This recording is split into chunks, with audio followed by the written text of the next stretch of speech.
Sal de tu estanque. Sal de tu estanque. Qué triste es estar estancado en una situación la cual es como un círculo vicioso, la cual, por más que haga o cosas que deje de hacer, aparentemente nunca voy a salir de ese estancamiento y siempre voy a estar en esa situación. Y le hablaba a esta persona que había dos cosas que él tenía que hacer para salir de ese estancamiento en el cual él se sentía, en ese círculo vicioso. Y una era tomar decisiones y después era tomar acciones. Y le hablaba un poco sobre la historia de Daniel, un joven, un hombre de Dios, un joven de Dios que fue llevado a esclavo a un lugar donde no era su tierra. Y le decía a Daniel, tuvo que tomar decisiones. Y dice la Biblia que Daniel propuso en su corazón no contaminarse con la comida del rey. Porque para los judíos comer lo que comía el rey o lo que comían en aquel lugar era algo pagano, era algo malo, no era algo bueno. Y Daniel, dice la Biblia en el libro de Daniel, que Daniel propuso en su corazón. Y yo le decía, ahí está la decisión. Él propuso, eso es tomar decisiones. Pero después de tomar decisiones, dice la Biblia que el ayudante del rey vino a Daniel y le dijo, esta es la porción que el rey manda que tú tienes que comer. Después de que Daniel tomó decisiones proponiéndose en su corazón no contaminarse, tuvo que tomar acciones. ¿Qué acción tomó Daniel? Daniel le dijo a aquel hombre, a aquel siervo del rey, yo no voy a comer de la comida que el rey me manda. Ahí tomó una acción. ¿Y qué crees? Le decía a aquella persona, Dios respaldó su acción, porque primero había tomado una decisión Daniel de no contaminarse. Amigo, hermano, que estás aquí, tú tienes que tomar decisiones en Dios. Tiene que proponerte en tu corazón no contaminarte. Y cuando tú te propongas en tu corazón de verdad no contaminarte, y de ahí tomas las acciones de decir, yo no voy a comer la comida que el mundo me ofrece. Cuando tú tomas decisiones y tomas acciones, ¿qué crees? Dios lo respaldó a Daniel. Y dice la Biblia que cuando Daniel no comió, tomó la acción de no comer lo que el rey le daba y comió de la comida que Dios le mandó que comiera. Dice la Biblia que aquel día, aquel siervo lo halló a Daniel y a sus amigos 10 veces mejores que los que sí comieron de la comida del rey. Eso pasa cuando tú tomas decisiones en Dios y cuando tú tomas acciones en Dios. Dios te respalda. Yo quiero hablar sobre eso. Sal del estanque. Yo necesito, amigo y hermano que estás aquí, saber que aquí hay personas que necesitan salir de un estancamiento en su vida. Hay personas que tal vez tienen un estancamiento espiritual, que años pasados ellos podían sentir la presencia de Dios y por cualquier circunstancia de la vida ha llegado un momento de enfriamiento espiritual en su alma que no han podido sentir al Espíritu Santo como lo sentían antes. Tal vez aquí haya personas estancadas en una relación con su esposo, con su esposa, que no avanza, en una relación con sus hijos, que aparentemente aquellos hijos no cambian, que todo sigue igual. Yo necesito ser un profeta para saber que aquí hay gente estancada en una situación que no está cambiando en su vida. No necesito que Dios venga y me lo revele, porque lo sé. Y sé que aquí hay personas que están estancadas, que tal vez no han podido salir de un estancamiento en ayudar a sus hijos, en ayudar a sus esposos a cambiar. Y ese estancamiento los está deteniendo a cumplir el propósito de Dios que Dios tiene para su vida. No necesitamos que vengan y me lo digan. Lo sé, que aquí hay hombres y mujeres que viven estancados en una situación que no los deja cumplir los planes de Dios para su vida. Esta prédica, hermanos, es para todo aquel que está estancado en una situación que no lo deja avanzar. Puede ser espiritual, puede ser emocional,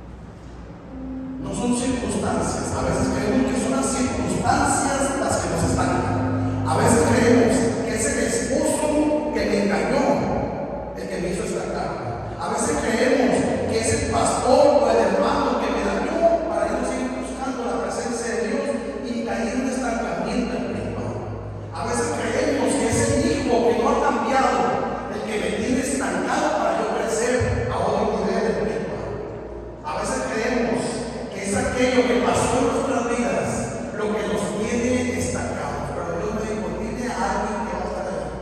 No es tu circunstancia lo que te tiene estancado. Te voy a decir algo que tal vez tú no quieres escuchar, o te voy a decir algo que tú debes escuchar. Hay circunstancias que no van a cambiar, hay otras que sí, pero hay unas que no van a cambiar. Una de las circunstancias que no va a cambiar es si a alguien, su esposa o su esposo le engañó. Eso ya pasó, eso no va a cambiar. Hay circunstancias que te casaste con un esposo o con una esposa que estás batallando. Eso no va a cambiar, ya te casaste con él, ya te casaste con él. Hay circunstancias de una enfermedad que tal vez sea incurable. Eso ya está. Esa circunstancia no va a cambiar. Y Dios me dijo, dile a esa persona, para ellos esas circunstancias no van a cambiar. Ya pasó. Hay circunstancias de pérdidas que ya se perdió. Eso no va a poder reponerse. Dios me dijo, dile a esas personas que tienen esas circunstancias que no son las que lo tienen estancado, sino es más bien un sistema mental que nos estanca. Muchas veces no las circunstancias que te tienen estancados ahí, sino es un sistema mental que no te deja salir del estancamiento que te encuentras. Muchas veces no es que te haya dejado tu esposa, sino es el sistema mental que dices tú, ¿por qué me dejó? ¿Qué hice mal? Y empezamos a tener un sistema mental que nos tiene estancados en el estanque. Y para esto quiero hablarte de una historia que sucedió cuando Jesús iba pasando por un lugar. Dice el Evangelio de San Juan, capítulo 5, versículo 1 en adelante. San Juan, versículo 5, de 1 en adelante. Después de estas cosas había una fiesta de los judíos, y subió Jesús a Jerusalén. Y ahí en Jerusalén, cerca de la puerta de las ovejas, un estanque llamado en hebreo Betesda, el cual tiene 5 pórticos. En estos yacía una multitud de enfermos, ciegos, cojos y paralíticos. Y ojo con esto que dice, que esperaban, dice la Biblia. Esta gente, esta multitud, estaban en un estanque. Había cojos, ciegos y paralíticos. Y esta multitud, dice la Biblia, que esperaban el movimiento del agua, porque un ángel descendía de tiempo en tiempo al estanque y agitaba el agua. Y el primero que descendía del estanque después del movimiento del agua quedaba sano de cualquier enfermedad que tuviera. Y había ahí un hombre que hacía 38 años que estaba enfermo. Cuando Jesús lo vio acostado y supo que llevaba mucho tiempo así, Jesús le dijo, ¿quieres ser sano? Señor, le respondió el enfermo, no tengo quien me meta en el estanque cuando se agite el agua. Entre tanto que yo voy, otro desciende antes que yo.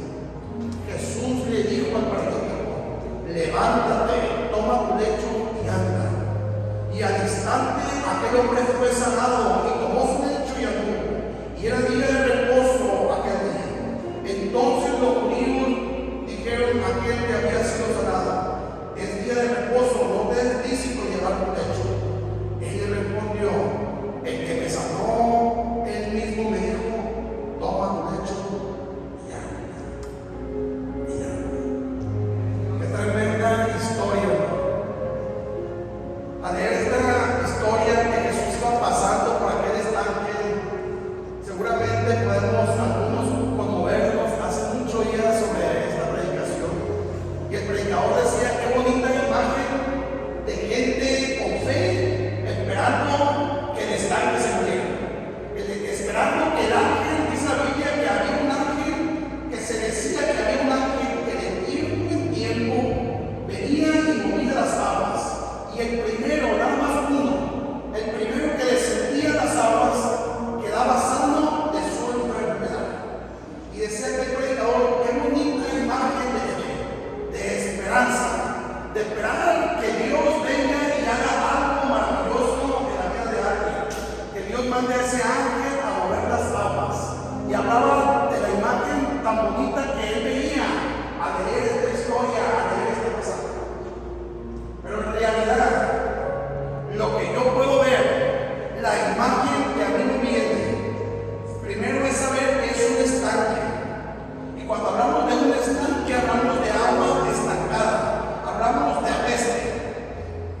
Hablamos de un lugar no agradable. Y había un hombre ahí que tenía 38 años oliendo lo mismo todos los días. ¿A quién se le ha destacado ahora su casa? No sé si estás acercado y has visto qué desagradable huele, qué el aspecto que se ve, los moscos y toda la situación que podía haber en un agua estancada. Esa es la situación real que estaban viviendo aquellos enfermos. Gente, yo veo una multitud de gente, eso es lo que yo veo. En ese lugar no agradable, en ese lugar lleno de moscos. Ahora, ese estanque había sido hecho para que las bestias, los animales, fueran a tomar agua de ese estanque. O sea, no nomás había moscos, sino que también apestaba a ganado. O sea, no era un lugar agradable, no era una situación agradable estar en aquel lugar. Y lo que yo veo es a gente, a una multitud de gente, esperando en su vida un golpe de suerte para que su situación cambie. Lo que yo veo es un puñado de gente esperando un golpe de suerte para que su situación cambie, para que su matrimonio cambie, para que sus hijos cambien, para que aquella situación cambie. Yo veo un puñado de gente esperando un golpe de suerte. Ahora bien, déjame decirte, la Biblia habla de ese lugar, de Bethesda. Quiero decirte, uno de los significados de Bethesda es casa de misericordia. Uno de los significados de Bethesda es casa de misericordia. Y déjame decirte, al saber y al investigar el significado de Bethesda, cuando lo leí, no dejé de pensar en el significado de la casa de Dios. ¿Qué es la casa de Dios sino una casa de misericordia? Que no es para muchos los que estamos aquí la casa de Dios, una casa de misericordia. Yo creo que todos los que estamos aquí hemos recibido misericordia de parte de Dios en su casa. Dios un día nos ha tocado, nos ha llenado, nos ha perdonado y hemos recibido de su misericordia. Yo veo, hermanos, en estos años que tengo de bautizado a mucha gente en la casa de misericordia, en Bethesda, en la iglesia.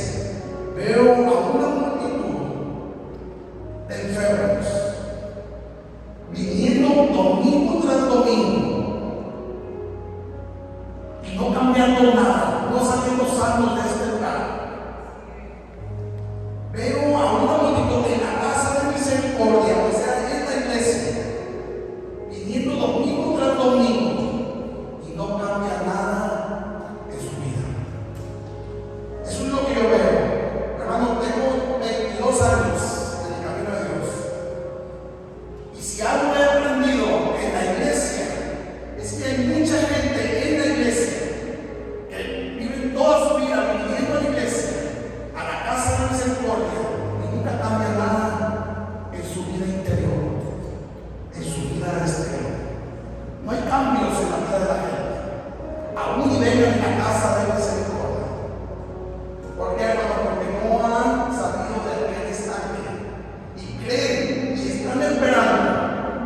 Y me consta de muchas iglesias que me ha tocado visitar, están esperando literalmente un golpe de suerte para que su matrimonio sea transformado.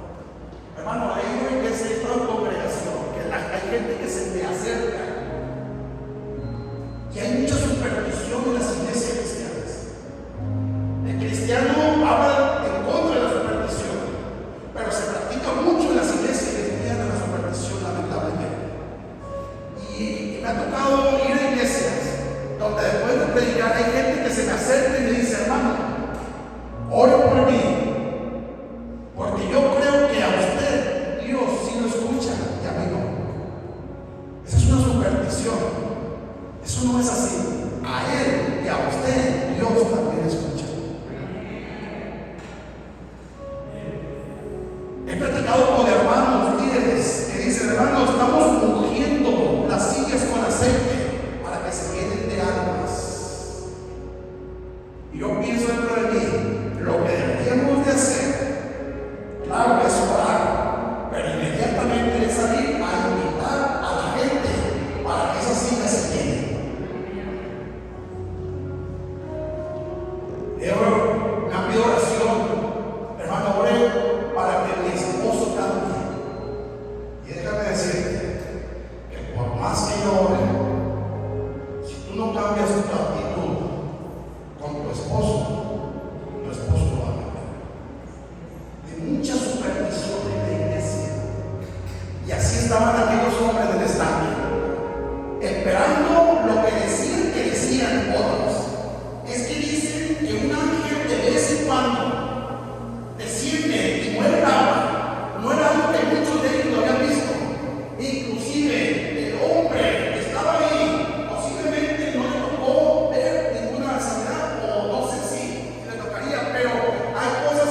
lo que yo veo aquí a continuación, yo veo que ni tú ni yo podemos salir de ese estancamiento que estás viviendo si primero no tenemos un encuentro directo, personal con Jesús y oír su voz y obedecer lo que Él nos habla.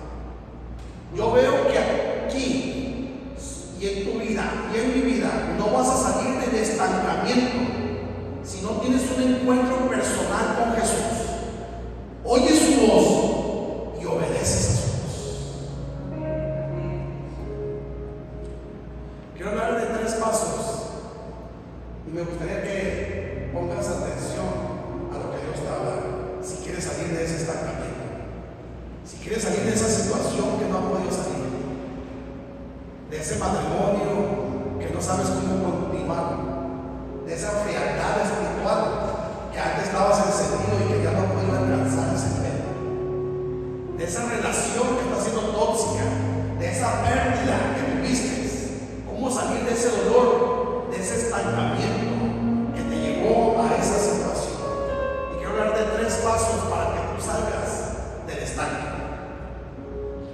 Yo puse en mi corazón hablarte de estos 3 pasos para que salgas de ese estancamiento. Ahora, déjame decirte, Dios, Jesús está comprometido con todo aquel que da pasos. Que da pasos. Mientras tú le pides a Dios resultado, Dios te da compromiso. Tú dices al Señor, Señor, restaura mi matrimonio. Le pides un resultado a Dios. El Señor te dice, pórtate mejor con tu esposo. Mientras tú le dices, Señor, cambia mis hijos, el Señor te da una responsabilidad y te dice, pasa más tiempo con ellos. Recuerdo que un hermano bien usado por Dios, que la verdad yo lo admiro mucho, una vez predicando en un testimonio de su vida, y dijo, hermano, fui al doctor, me empecé a sentir bien mal, y el colesterol me apareció al millón. Y el doctor me dijo, ¿sabes qué? Está muy alto el colesterol. Y yo, espantado, dice el hermano, fui a Dios a decirle, Señor, sáname. Señor, yo soy tu hijo, sana mi cuerpo, estoy enfermo. Tengo el colesterol muy alto y es muy peligroso, me dijo el doctor. Y dice el hermano que oyó la voz de Dios y le dijo, deja de comer tacos de buche y de tripa. Mientras el hermano le iba y le pidió el resultado a Dios de sanidad, Dios le dijo, te voy a dar un compromiso. Deja de comer lo que está comiendo.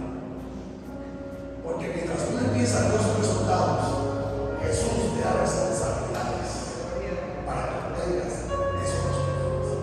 ¿Quieres un mejor matrimonio? Jesús te va a decir y te va a dar una responsabilidad a ti para que tú tengas un mejor matrimonio.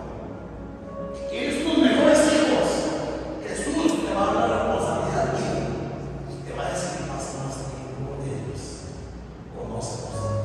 ¿Quieres unos mejores padres? Jesús te va a dar una responsabilidad, obedece a tus padres, ámalos, respétalos. Mientras nosotros le pedimos a Jesús resultados, Él nos da compromisos. Él nos dice, comprométete. Jesús se compromete con los que dan pasos, hermanos, con los que dan pasos de fe, de obediencia. Quiero hablar primero del primer paso. Y está en el versículo 6. Jesús le dice, ¿quieres ser sano? ¿Quieres ser sano? Ahora, esto parece una pregunta muy ofensiva, decirle a alguien de 38 años enfermo que si quiere ser sano.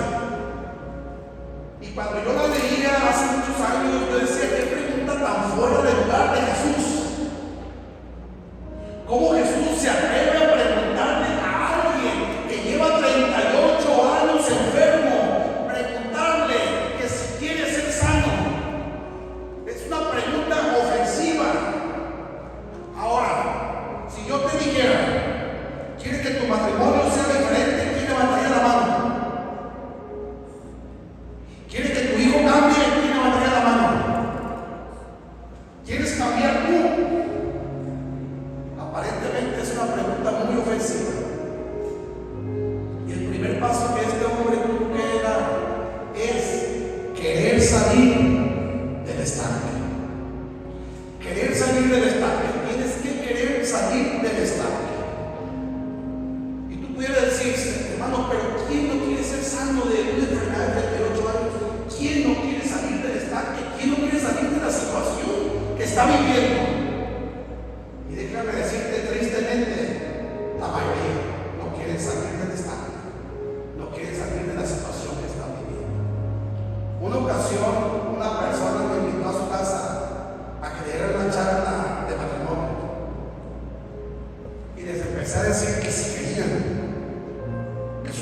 más fácil, es más fácil acomodarse, es cómodo acomodarse a la mediocridad de una vida o a ser mediocres y vivir un matrimonio mediocre. Y cuando hablo de mediocre no se me ofenda, es algo medio que Dios no quiere que tú vivas así, no quiere que vivas tibio, que seas medio, pero es más fácil acomodarse a una vida mediocre que a esforzarse a una vida nueva. Ojo lo que te estoy diciendo. Si quieres cambiar, tienes que saber esto. Es más fácil vivir una vida mediocre espiritual que esforzarte a levantarte a buscar a Dios de mañana. Me hablaba un joven y me dice: hermano, ¿qué hago para vencer esto que estoy haciendo? Estoy practicando esto, me decía. Tiene que ir a los pies de Cristo, pedirle perdón, creer que Él te va a liberar y obedecer a lo que Él te va a decir. El joven me dijo: haz una oración por mí, hice oración. Y él pensaba que con mi oración él iba a dejar de que estaba practicando. ¿Qué crees? No lo dejó de practicar. ¿Por qué? Porque es más fácil, es más cómodo a seguir haciendo lo mismo, a vivir una vida mediocre, un matrimonio mediocre, unos hijos mediocres que no están cumpliendo el plan de Dios en su vida. Porque es difícil confrontar. Alguien me decía un día: hermano, qué buenos hijos tienen. ¿Cómo le hizo? ¿Así le nacieron? No. Tuve que tener la incomodidad de enfrentar a mis hijos y a mi esposa cada vez que ellos se trabajaban. No era nada cómodo. Una vez el pastor y yo lo platicamos. No es cómodo enfrentar y decirle a tu esposa: no, mira, no por ahí. Esto es así, así, porque la palabra de Dios nos enseña. No, hijo, no es lo que tú quieres hacer, no está bien eso, por esto, por esto, por esto. La palabra de Dios, y se me enojaba mi hijo, mi hija, mi esposa. Era incómodo. Pero yo quería unos hijos mejor y una esposa mejor. Tuve que entrar en esa incomodidad de una vida nueva, en vez de quedarme en lo cómodo, de no enfrentar a mis hijos y decir: esto es por esto, por esto. Y esto se hace así, así, por esto. Y tuve que enfrentar la incomodidad de enfrentar a mis hijos, de enfrentar a mi esposa, de enfrentarme a mí mismo, para tener la incomodidad de una vida nueva. Cuando me dijeron,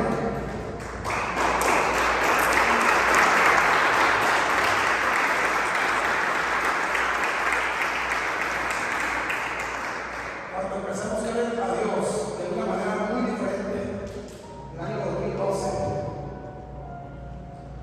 yo empecé a hacer cosas que no hacía antes. Empecé a levantarme en la madrugada a orar de 5 a 6, 7 de la mañana y a leer la palabra de Dios. Hubo días que me levantaba a las 5 de la mañana y hasta las 6, 7 de la tarde que yo empecé el culto para alistarme. Tuve que tener la incomodidad de hincarme y de ir de rodillas y pasar tiempo y horas buscando a Dios, buscando al Espíritu Santo, para que Dios hablara mi vida y yo pueda ser una fuente de bendición para alguien más. Porque yo no estaba ya de acuerdo con vivir una vida mediocre espiritual. Y tuve que tener la incomodidad de buscar al Espíritu Santo. Porque mi cuerpo me decía que no, pero mi espíritu me decía que sí, que es lo que más anhelaba mi alma, que es lo que más anhelaba mi espíritu, buscar a Dios. Y tuve que tener la incomodidad de arrodillarme, de levantarme en la madrugada, de leer la palabra de Dios, para buscar a Dios, para que mi vida cambiara y mi vida espiritual creciera. Entonces, hermanos, hay muchos que no quieren ser salvos. Hay muchos que no quieren ser salvos. Ahora, explicándote eso, Jesús viene y te dice: ¿quieres ser salvo? Pero recuerda que esa pregunta implica la responsabilidad de una nueva vida, la incomodidad de una nueva vida. ¿Quieres crecer en la iglesia? Recuerda, antes incomodidad que tiene que cambiar en tu vida. Quiere que tu matrimonio sea diferente antes que respondas que sí. Recuerda que tienes que vivir la incomodidad de una vida nueva para que tu matrimonio sea diferente. ¿Quieres ser? ¿Cuánta gente, hermano? Yo he estado, he querido ayudar a la gente de la calle. Yo no sé si usted lo ha hecho, pero qué tremendo es cuando le digo, mira, tienes que irte a bañar, vamos, te voy a llevar a bañar, te voy a poner ropa nueva, después de que pongas ropa nueva vas a conseguir un trabajo, yo te voy a decir quién está ocupando y tú vas a pedir trabajo y vas a empezar a trabajar. Y me dice, no, mejor déjeme así. Suena indómito, pero es real. Y en la iglesia eso pasa. Te dicen, ¿quieres cambiar? ¿Quieres que tus hijos cambien? Necesitas la incomodidad de una vida nueva. Necesitas cambiar. Necesitas hacer esa incomodidad. Si no, no va a cambiar nada. Todo va a seguir igual. Si pretendes que venga un ángel y mueva las aguas, todo va a cambiar. El segundo paso que tienes que dar después de querer cambiar, tienes que querer cambiar, tienes que querer ser salvo, ser salvo. Primer paso. Segundo paso que tú tienes que dar para salir del estanque es cambiar tu mentalidad de víctima. Segundo paso es cambiar tu mentalidad de víctima. Versículo 7 del capítulo 5 de Juan dice: Jesús le dijo, ¿quieres ser sano? Le respondió el enfermo, no tengo quien me meta en el estanque. Cuando se quite el agua, entre tanto que yo voy, otro desciende y ya me ganó. Ay, pobrecito, no tengo quien me meta. Cuando yo voy, otro ya viene. La mentalidad de víctima, hermano, es la que hace que mucho propósito de Dios en tu vida no se cumple. Porque crees que tú eres la víctima. Te crees la víctima y te haces una historia en tu cabeza que tú eres la víctima. Hermano, hace mucho me puso a pensar, me preguntó alguien, oye hermano, si Dios es tan bueno, ay hermano, desobedecieron una vez, hermano. Si Dios está bueno, Dios no nos perdonó. Y me puso a pensar esa pregunta. Ay, caray. Y déjame verte a ti. Señor, ¿por qué? Si tú eres tan bueno, tú no lo perdonaste a nadie, sino más de desobedecieron una vez. Y tuve que leer otra vez Génesis para ver si Dios me hablaba. ¿Y qué crees que me di cuenta? Porque creo que me di cuenta que Dios no nos perdonó. Porque ellos no pidieron perdón. Porque ellos no pidieron perdón. ¿Y sabes por qué no pidieron perdón? Porque ellos tienen su mente de ser la víctima. Y nadie que se cree la víctima tiene la capacidad de pedir perdón y de cambiar, porque se cree la víctima. Cuando Dios llegó al huerto de Edén, le dijo a Adán: ¿por qué has hecho eso? Señor, es que la mujer que tú me diste fue la que me dio. Ahí va a ser el problema. ¿Por qué lo has hecho? Señor, es que la serpiente que tú pusiste en el desierto me engañó. O sea, en pocas palabras, si alguien tiene la culpa a ti, eres tú, Señor. Y esa mentalidad de víctima hizo que ellos no pidieran perdón. Hermano, amigo, siempre que tú tengas la mentalidad de víctima, es que Dios es injusto porque Él permitió que pasara esto en mi vida. Es que Dios es malo porque Dios hizo esto en mi vida. Es que esto no debe haber pasado en mi vida porque yo tenía un esposo.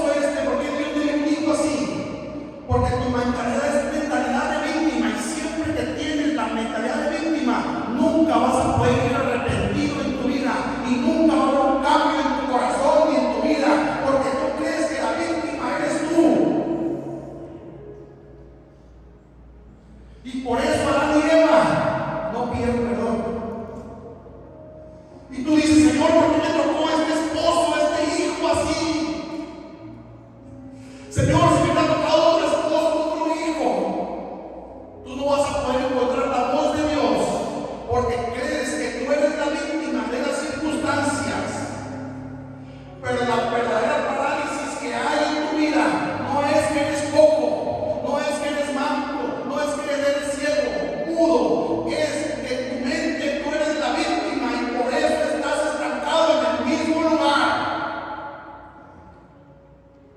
Por eso es que no has podido salir de la situación que estás viviendo de mediocridad, porque crees que la víctima eres tú y crees que son los demás los que no te han dejado avanzar.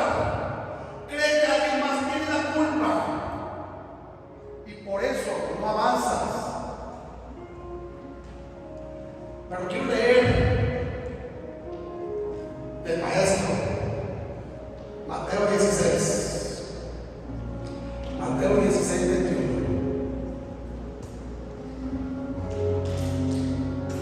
Dice la Biblia, nos enseña el Señor cómo se enfrenta esa mentalidad de víctima. Cómo debes de enfrentar esa mentalidad de víctima en tu vida. Dice Mateo 16, 21. Desde entonces comenzó Jesús a declarar a sus discípulos que le era necesario ir a Jerusalén y padecer mucho de los ancianos, de los príncipes sacerdotes y de los escribas, y ser muerto y resucitar al tercer día. Entonces, ojo con esto, entonces Pedro, tomándole aparte, comenzó a pedirle diciendo: Señor, ten compasión de mí, en ninguna manera esto te acontezca. Pero Jesús, volviéndose, le dijo a Pedro: quítate delante de mí, Satanás, me eres tropiezo, porque tú no pones la mirada en las cosas de Dios, sino en los hombres. Entonces Jesús dijo a sus discípulos: si alguno quiere venir en pos de mí, niéguese a sí mismo, tome su cruz y sígame. Hay algo que a mí me encanta que Jesús declara en otro lugar. Dice Jesús: véanme, a mí nadie me quita la vida, yo la pongo. Yo no soy víctima de las circunstancias. Dice Jesús, pero a mí nadie me la quita, yo la pongo. Jesús no tenía un pensamiento de víctima. Pobrecito de mí, que me toma un gusanito. Qué situación tan difícil, nadie está viviendo lo que yo estoy viviendo. Mientras otro va, yo quiero vivir y otro viene, nadie me ayuda, estoy solo, nadie me entiende, nadie me comprende. Jesús tenía una mente de victorioso, no de víctima. Jesús dice: espérate, nadie me está quitando la vida, yo la pongo. Le dice Jesús a Pedro: quítate de mí, Satanás. Porque va Pedro y dice: Señor, aparte de Pedro a Jesús: Señor, que no te pase nada de esto, pobrecito de ti, pobrecito de ti, Señor, que no te acontezca nada de eso. Jesús le dijo: apártate de mí. ¿Sabes por qué, hermano y amigo? Porque el pensamiento de víctima boicotea los propósitos de Dios en tu vida. Ojo lo que te estoy diciendo. Porque el pensamiento de víctima boicotea el plan de Dios que tiene para ti.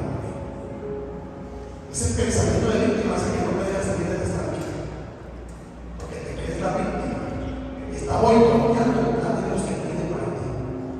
Jesús dijo: a mí nadie me quita la vida, yo la pongo.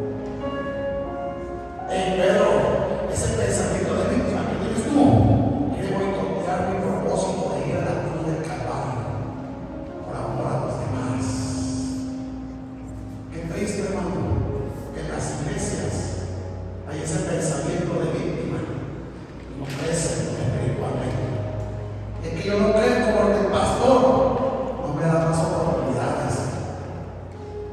Es que si yo quiero un esposo mejor, es que si mis hijos fueran más mejores, hombre, yo soy una sierva de Dios, me ganara tantas almas al día para Cristo. Pero no lo puedes hacer porque tienes pensamiento de víctima. Y Dios no va a cumplir el plan de Dios en tu vida, porque crees que tú eres la víctima. No me la quitas, dice Jesús. Y el 24, el versículo 24 dice: si alguien quiere venir en pos de mí, tome su cruz y sígame, dice Jesús. O sea, lo que te decía al principio, hay circunstancias, hermanos, que no van a cambiar. Que tu esposo cambie, que cree en Jesús, depende de él, de tu esposo y de Dios. Las circunstancias que tú no puedes cambiar. Que tu esposa no te engañe o no te vuelva a engañar, eso no va a cambiar. Ya lo hizo una vez.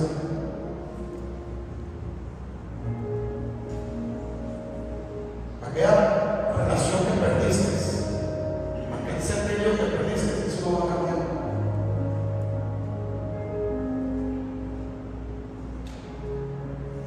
Tienes que cambiar tu sistema de pensamiento y decir: Señor, tomo mi cruz. Tú permitiste que esto pasara en mi vida.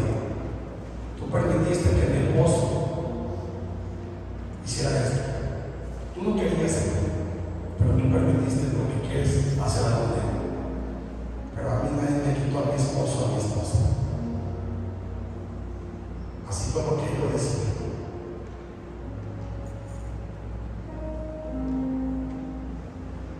No puede cambiar porque es la mentira. Te crees la mentira. Pobrecita de mí. No puede cambiar esa situación. Hay circunstancias que no van a cambiar.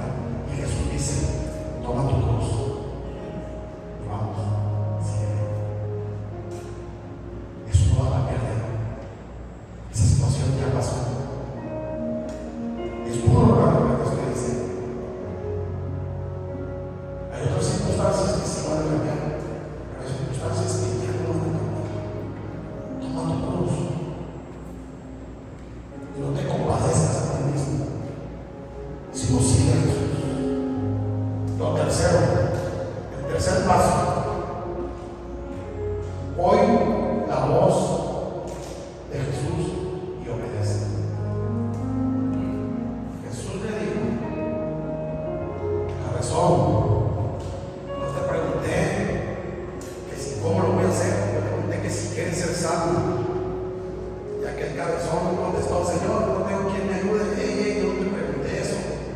Yo te pregunté que si quieres ser sano. Y él andaba por allá, dijera el hermano, nuestro pastor, a 10 cuadras de su vida. Y Jesús le dice: ¿sabes qué?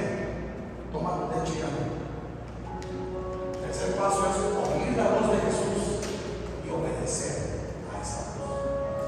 Hermano, si usted leyera la Biblia, si usted de verdad leyera la Biblia y creyera a lo que está leyendo, se daría cuenta que todos los siervos de Dios y siervas de Dios, cuando Dios les llamó, Dios les dio una palabra solamente. Dios le dijo a Abraham: sal de tu tierra y de tu parentela. Dios no le dijo: mira, lo voy a hacer así, te vas a ir por este lado, ya cuando llegues allá vas a dar vuelta a la derecha, y allá a la derecha va a haber los hoyos, ten cuidado con ellos, y por ahí te vas a dar por el medio, y ahí más adelante va a haber unos enemigos que te van a decir esto. No, Dios dio una palabra y le dijo: sal de tu tierra y de tu parentela. Cuando Dios llamó a Josué, le dijo: mi siervo Moisés ha muerto, ahora a ti te demando que seas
placas de aquel paralítico lo sostuvieron de pie, débiles.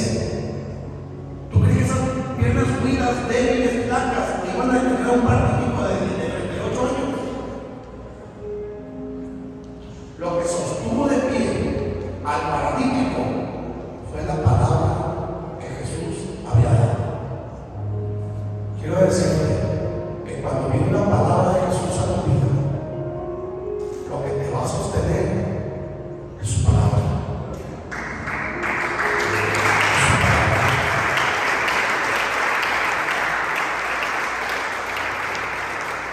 ¿Qué te va a decir? No temas, no temas, no temas, manada pequeña, dice Jesús. Avanza. Es esa palabra la que te impulsa. ¿Cuál es la palabra que tiene detenido su vida, hermano pastor? La palabra que un día vino a su corazón y que Dios le dijo: te coge para esto. Ven, no te detengas, solamente sé valiente, esfuérzate. Las circunstancias tal vez no van a cambiar, algunas sí, algunas no, pero si tú escuchas a la voz de Jesús y obedeces, vas a cumplir el propósito de Dios en tu vida. Vas a decir: yo no sé por qué me pasó esto, Señor, yo no entiendo, seguro, por qué sufrí esta pérdida, porque mi esposo me abandonó, pero sé, Señor, y oí tu voz que me dijo: no te dejaré, no te desampararé, estaré contigo todos los días de tu vida hasta que yo venga por ti. No sé, Señor, no me dijiste cómo lo hiciera, no me dijiste, Señor, que iba a tener problemas, pero tú me dijiste: toma tu cruz y anda, sígueme, avanza. Esas circunstancias ya jamás van a cambiar, pero es su palabra. Si tú la oyes y la obedeces, la que te va a sostener aquellas piernas débiles, aquellos huesos secos, es su palabra la que te va a sostener de pie en el día difícil, en el día de adversidad. Es su palabra la que va a hacer que cambie tu actitud. Es la voz de Jesús que te va a decir: yo estoy haciendo, yo estoy trabajando. Espera y verán las proezas que yo voy a hacer. Así le dijo a Josué: levántate. Y Josué se lo dijo al pueblo: levántense y hagamos fiesta, porque mañana hará maravilla Dios entre nosotros. Dios hará maravilla. Él me lo dijo a los del temblor. Y me dijo: Dios hará maravillas en tu vida. Hagamos fiesta, porque Él lo va a hacer. Él habló, Él lo dijo: levántate, ya no te detengas, ya no le eches la culpa a otro más, al hermano, al pastor, a tu esposo, a la circunstancia que no va a cambiar. Ya no te detengas por esa circunstancia. Anda, anda. ¿Por qué no nos podemos de pie?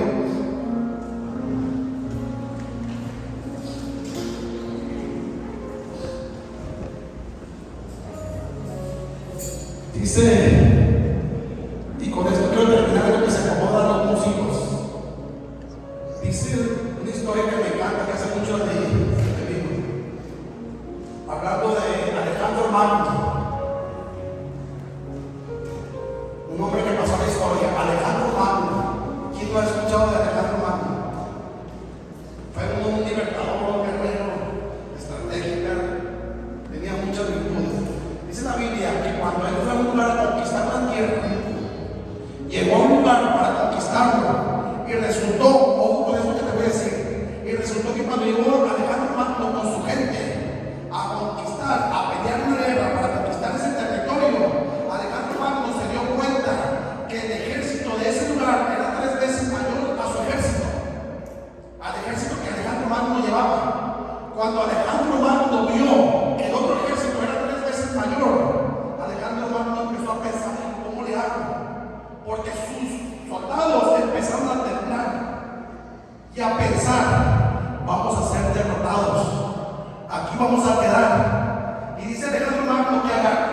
historia que Alejandro Magno agarró a 3 o 4 hombres de su confianza y le dijo: hay que quemar nuestras barcas.